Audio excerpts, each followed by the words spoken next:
Does the Xbox tax exist? Do games on Xbox get lower scores because they're associated with Xbox? Well, that's the question that's popped up here with Hellblade 2 dropping and some of the Hellblade 2 reviews that have come out. And I'll be perfectly honest, when I started this, I thought about this 3 days ago, and I thought, okay, let's analyze it. Let's take a look, because I started to see things popping up. And my initial reaction was, no, there's no Xbox tax here. These are just pretty fair reviews. The game's for some people. It's not for other people. But then I dived into it. And I dove into it. I jumped into it. I dug deeper. And I do think there is an Xbox tax. I think that Xbox is very polarizing at the moment. I think Xbox is under a microscope at the moment from haters, from even lovers of Xbox. And I think we see that in the overreaction that we've seen no matter what news story it is that drops. I think we see it in the perpetuation of rumors that end up being false, of which there are many. And those false ones are being retweeted and reported, and then assumptions being made by journalists out there. But there's definitely an Xbox tax on Hellblade. And you might say to yourself, well, X1, how can you say that? How dare you say that? You're just a fanboy. There are fair reviews out there. The game isn't for everybody. There are hyped reviews out there as well. I think that there are more fair reviews than unfair reviews. But let me show you this. This is an excellent tweet from Free Tanga. And everyone go follow Free Tanga. I think this is a good post and a good summary here. Because the thing about the Xbox tax that we need in order to be able to determine if it applies to Hellblade 2 is it's not multi-platform. So it's easy to take a game that's cross-platform and to say, look, it scored higher on the PlayStation. Did it score higher on the Xbox? Or has it scored higher on the PC? If it consistently scores higher or the scores don't match up, number one, is there technical issues on each of those platforms? And if there's not, something fishy is there. We don't have that with Hellblade 2 because Hellblade 2 is exclusively to Xbox/PC. I mean, they're one and the same in my mind at this point. But what we do have is reviews from the first Hellblade. When Hellblade dropped, remember, it dropped exclusively on PlayStation at the time. And what we can do is look back to those first reviews and compare the same sites to the reviews of Hellblade 2. Now, you might say to yourself, well, wait a minute, that's unfair because they're two different games. They should be judged alone. And I would agree with you, except for, as a sequel to anything, what are you looking for in a sequel? Is the game worse than the first game? Is it as good as the first game? Or is it better than the first game? And having played Hellblade 2 now at this point, and having played the first Hellblade, I think that Hellblade 2, it's been my experience that it is better. It is leaps and bounds better in some areas, but overall, I would say it is better on every point than Hellblade 1. Graphics, no question. It's undeniable. This is the best looking game on consoles right now. No questions asked. Storytelling, I think this one's better. I think immersion, this one's better. Sound is definitely better in this one, and no doubt it was really good in the first one. I think gameplay mechanics are better in this one. Let me tell you why. There's more fighting. The way they present the fighting to you, I think, is more interesting. And so by every metric, I think it's better than the first one. Okay, if you don't think it's better, it's at least as good. But it's definitely not a huge drop-off that we're seeing here. So this is Free Tanga. Maybe we should consider there's a tiny bit of bias against Xbox and what he's taking. If we can blow up this picture, I think this blows up. If you guys can see it, it's a little bit small. Let me see if we can zoom in on it here a little bit more. Because it's a picture, we can't. So this is the image, though. So you have from what website is this? Just says worth playing. So from this website, August 21st to this is the website Worth Playing. Sorry. They give it a 90. And let's see what they have to say here. Hellblade Senua's Sacrifice is an absolutely, this is when it first dropped. Remember, it dropped exclusively on PlayStation at the time. Hellblade Senua's Sacrifice is an absolutely pleasant surprise. There may be only one kind of puzzle to tackle, but it never seems to get old, especially when the stages keep it fresh. The combat may not be as flashy as the developer's previous titles, but there's more than enough strategy to keep the combat challenging. Okay. That's the first Senua's Sacrifice. the first Hellblade. Now we go to Senua Saga, the second Hellblade. From Worth Playing, they give it a 90 at the time. And I don't know that the first one was a 90. I would say it's probably an 85. I would say this one's a 90 for sure. Here's what they say now. They give it a 70. Senua's Hellblade 2 is a beautiful but ultimately hollow game. The fantastic presentation props up a story that is less personal and engaging than in the first game. I don't know that that's the case. The first game was about Senua. I don't want to give away spoilers here, but this first game was about Senua and her lover and like this relationship, discovering this relationship. The second game I would say is more about Senua discovering herself and like moving past. I like the second one. Anyway, I don't think that it's less, but okay, fair point. The gameplay here's where I have a problem. The gameplay feels like an afterthought. I think the gameplay is better than the first one. What did they say about the first one? There may be one kind of puzzle to tackle, but it never gets old. The combat may not be as flashy, but there's more than enough strategy to keep combat challenging. All of that is at least true for this one, if not better. But they say, nope, the gameplay feels like an afterthought. It was great to see Senua again and to see her outside of the grief misery she was enveloped to during the first game. But beyond that, there's not a lot here. So I think that's an Xbox tax. Let's go to Hobby Consoles. Hellblade approaches a psychosis in a video game. This is the 91 they gave it the first time around. In a mature and original way. I agree with that. The game was a perfect balance of combat, puzzles, and exploration with great sound and graphics. But it felt too short, clocking in at about 8 hours in length. They give the new one a 70. Hellblade is the greatest graphic marvel that can be found on consoles. See, here's the thing. That's undeniable. I agree with that completely. I mean, everybody agrees with that, whether you give it a high review or not. But when it comes to playability, it doesn't measure up and even falls short of the first. I disagree with that. Yes, its great graphics are going to leave you with your jaw on the floor from start to finish. It's a shame that the same can be said about other sections.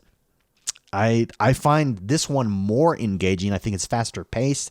I think the way that they transition through scenes keeps me engaged longer. And maybe I'm applying my own. Maybe I have. If there's an Xbox tax, maybe I represent the Xbox refund. Maybe my biases are showing through here. I don't know. I don't think so. I'm trying to be unbiased to this game. Let me put it this way. I didn't actually think. I came in with kind of low expectations because while I liked the first one, it wasn't like the greatest thing ever made, and I got bored at times. This one has kept me the entire time. So maybe it's that I came in with low expectations, but I think this one definitely does. Here's from Game Critics. Game Critics seems pretty faulty. I wouldn't even listen to them at this point. They gave it a 45. I mean, that's a terrible score. Hellblade is one of the games industry few games. But they gave it a 95, one of the highest scores the first time around.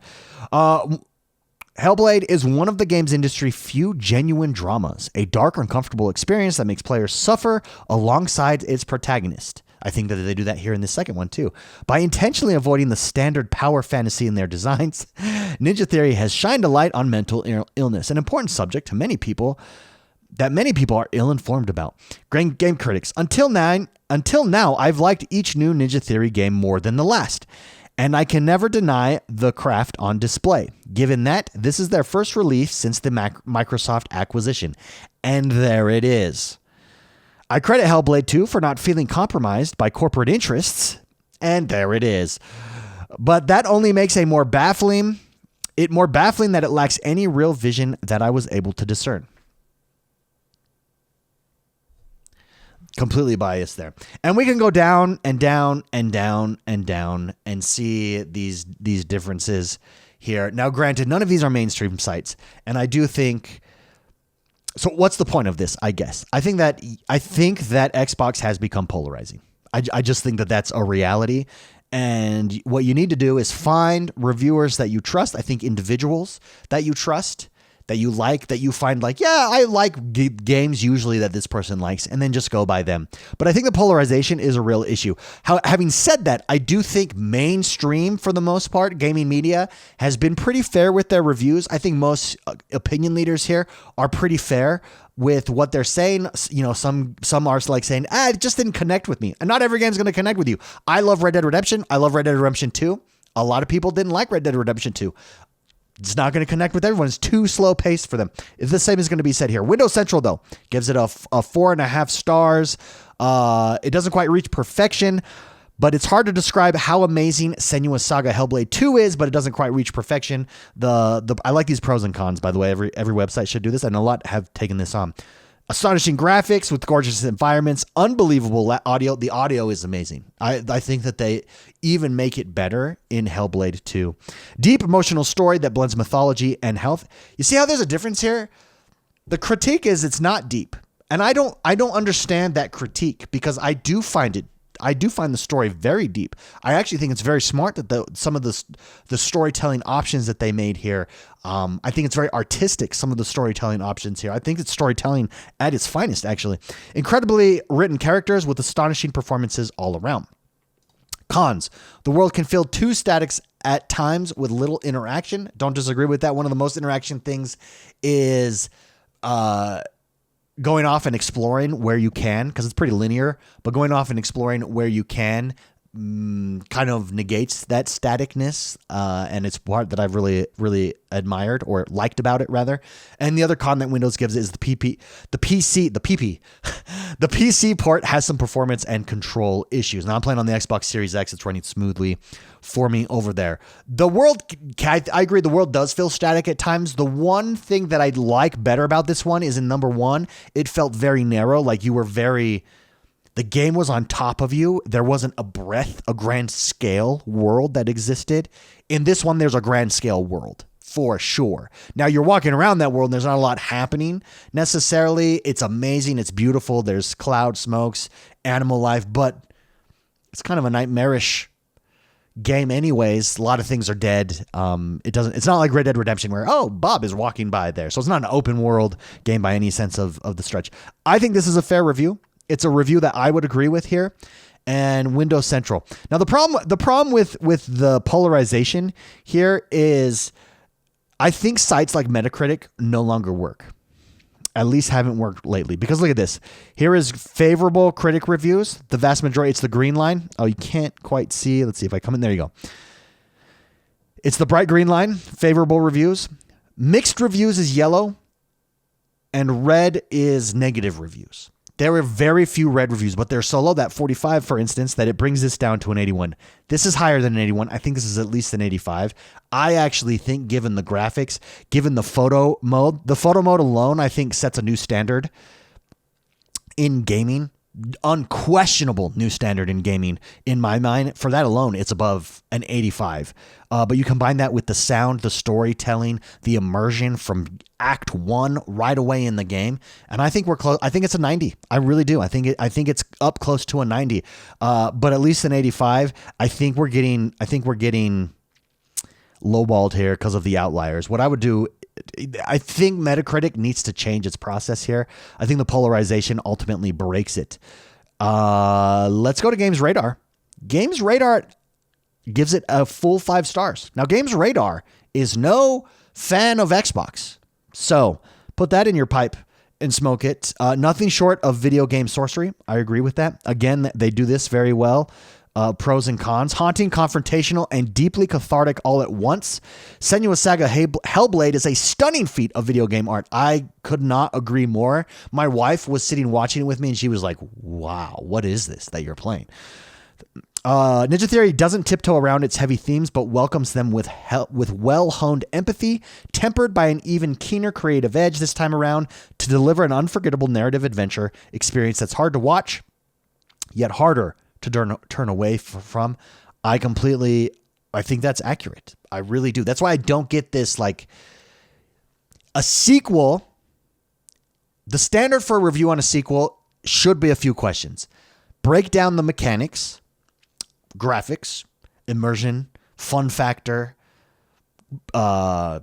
storytelling. Let's say we have those. What were they in number 1? Okay. Do they meet it in number 2? Do they exceed, or does it lessen? And in what areas? And even if I disagree with you that, for instance, graphics is better, there's just zero question about that. Audio is better, also zero question about that. But if storytelling is kind of subjective, so if you say the storytelling is worse, is it Is it that much worse that you rated a 45 when you rated it a 95 the first time? I don't think so. And so that's my problem is these outliers kind of lack consistency there. But this is Games Radar, a full 5 stars right there. Game Informer, who I think, personal opinion here, is the most consistent on reviews from any of the mainstream media publishers. In fact, I'm thinking of resubscribing to their physical magazine. Did you know that they still do a physical magazine? Let's scroll all the way down, and they gave it a 9. And I think they're, as far as I don't really pay attention to mainstream reviews except to talk about it here. But a 9, again, I agree. Like I said, I think it's about a 90 for me, which would be a 9 out of 10, 100%. Now, IGN says it's hella good. Tristan Ogilvy, I'm sorry if I messed up your name, but what do they say at the bottom is where they review theirs. Let's go down to the bottom. Great. It's an 8. I think that's a fair review. Senua Saga Hellblade 2 is another Viking-worthy feast for the senses that meets the high bar set by its predecessor, even if it never really manages to clear it. I think that's fair because you can see what they did there comparing to the first one. And by all objective measures, it's at least as good as the first one. Now, if you don't think it crossed it because you don't think the story is as good, or you didn't like the more focus on combat, for instance, you didn't like the puzzles this time around, you preferred the puzzles number 1, it's still at least as good, right? So I think this is a fair review. Well done, IGM. Tristan, my main man, well done. Let's go to VGC. Now, VGC is a little bit more critical here. They give it 3 out of 5, and here's where we start talking about the puzzles and basic combat. Hellblade's 2 masterful presentation is let down by dated gameplay. Again, I think they're one of the only ones that worded it this way, and I think that this is fair as well, in the respect that at least I understand the logic here. If you're going to ding it for the gameplay, that's the way to do it. Tip to everybody that wants to hate on Hellblade, this is the way to do it. Not that he's hating on Hellblade. I think he's being honest here. But the reason I think he's being honest is because I can follow his logic. He can say, yes, the combat, the puzzles are just as good as first time around, but that game is a few years old. That's a little bit dated at this point. Okay, I get your logic there. I can see where you're going with that. Metro, however, I don't get at all. Metro calls it a joyless slog of barely interactive entertainment and a muddled portrayal of mental illness. Is it a muddled portrayal? I think it's a pretty accurate representation. In fact, my wife is a mental health therapist and counselor, and she had to do exercises like this to learn about psychosis and she's like, no, I've done this. I don't want to put on that. I was like, put them on. She was blown away by it. So I don't know that it's muddled. That just so happens to have the best graphics ever on a video game console. The graphics, and look at their pros. The graphics are absolutely astounding and the best ever seen on a home console. Good acting across the board. The cons here are of a 5 out of 10. Repetitive and simplistic combat with equally uninteresting, unchallenging puzzles. The reality of the plot makes no obvious sense, and the storytelling skates over important elements. It's about psychosis, and her, we're inside of her head in some points. I'm confused on the reality of the plot, but I didn't look up what Metro's first review was. I didn't see it over there for the first Hellblade. I'd be curious what it was. But there you go. That's some of the higher reviews, some of the lower reviews here. In short, is there an Xbox tax? I think Xbox is the most polarizing it's ever been, 100%. I think that this is a great tweet comparing side by side what you say about the first one versus the second one that illustrates that, particularly for game credits who went from a 95 to a 45, and they mentioned Microsoft acquisition twice in their review, which I think gives away the secret there. Over on Twitter, Jez Gordon retweeted actually this from the Gamescast, Kind of Funny Gamescast, where they were reviewing Hellblade, and Snowbike Mike came on and dropped some logic here on them. Basically, and I'm not going to play this video, you can go look it up, but basically what happened is you get to the end of this show where they're talking about Hellblade, their thoughts on it, and he starts saying, hey, you're holding he basically says, hey, you're holding Xbox to impossible standards. What do you want from them? It seems like you want all these kinds of different things. And they're operating under this assumption that Hellblade won't be a blockbuster hit. I think that's yet to be seen. I definitely don't think. I think, well, what was it? I saw it was either number 3. I think it was number 3 yesterday or today. Sorry, number 3 or 4 on the Steam charts. And I think that's only going to increase as time goes by. Graphics sell. Beauty sells, everybody. And I think that's what's going to happen here. And Mike kind of put them in their place in the respect that, hey, you want Microsoft, they created art. We should celebrate that. What was created here is art. And I agree with him 100%. It absolutely is. The way that the game transitions between scenes and chapters, going from one event to the next, is absolutely mind-boggling. What they did with the camera is an industry standard. They have set a new industry standard for in-game camera, in-game photography, 100%. Well done, Jez, for retweeting this. And Jez Gordon is completely honest. Hellblade is not for him. He said it, and I appreciate that. Let's go over JB Moran. I love JB Moran. Give the guy a follow over on Twitter. He says, Senua Saga Hellblade 2 is a technical achievement in gaming, not just visually, but audio too. Best in a game to date from the Xbox Series X. There's the footage. This footage, because everything's compressed, doesn't really do justice to it. You gotta play it. I agree. And this is the combat. I think the combat is more engaging than number 1. Like, I failed to see there's more combat. There was very little combat in the first one. I like that there's more combat. It's more interesting. It's more action. And it's these cinematic, immersive experiences when they happen, too. Like, you go from one guy to the next, to the next, to the next. And it's really cool, the transitions that they do. Agree with Jamie Moran on this as well. Ryan McCaffrey. I think Ryan McCaffrey is being honest here. He said, just roll credits on Hellblade 2 just a minute before we recorded this week's podcast Unlocked. It's the most gorgeous Xbox Series game yet, and the audio design is immaculate. Agree with that. I enjoyed the story. He says, but I was surprised at how shallow and sparse the gameplay mechanics actually were. And I mean, it's Hellblade. I think it's the Hellblade. I don't think that's unfair of him to say, but it is a Hellblade game, and this is no different than the first Hellblade. The question is do you need more? Like, does the lack of a variety of mechanics take away from the game? For me, it doesn't. I think it enables you to focus on the story, and I absolutely enjoy it. But I think this is a fair review from Ryan McCaffrey. The Black Viking commented here, most gorgeous game on all platforms or just on Xbox? It's definitely on all platforms. It is amazing. Cold Eastwood tweeted out, 82. It shows that the majority scored exactly what we said, very high. He's talking about the Senua or the Hellblade 2 Metacritic, and a few outliers scored it very low. 40 of the 85 reviews, so half, about 50%, gave it a 90 to 100. That shows you where we're at. It's the polarizing reviews that I think has broken Metacritic, and I think we're just in this age of Xbox being polarized. That's his tweet there. And last but not least, Aaron Greenberg retweeted this quote from The Verge. Let me be clear. This is the best looking game I've ever played. Agreed. And you can see in the comments below here, actually, same. Never played anything that looked this good. It's incredible. It is. It's mind boggling. It's mind blowing. The fact that Xbox has pulled this out, I think bodes well for them. And I think it's exciting to see where they go from here. What happens from here on out. It's exciting to see where Hellblade 2 ends up in the annals of Xbox lore and Xbox history. I think it's only going to be positive. I think it's, when all is said and done, it's only going to increase from here. But that's me.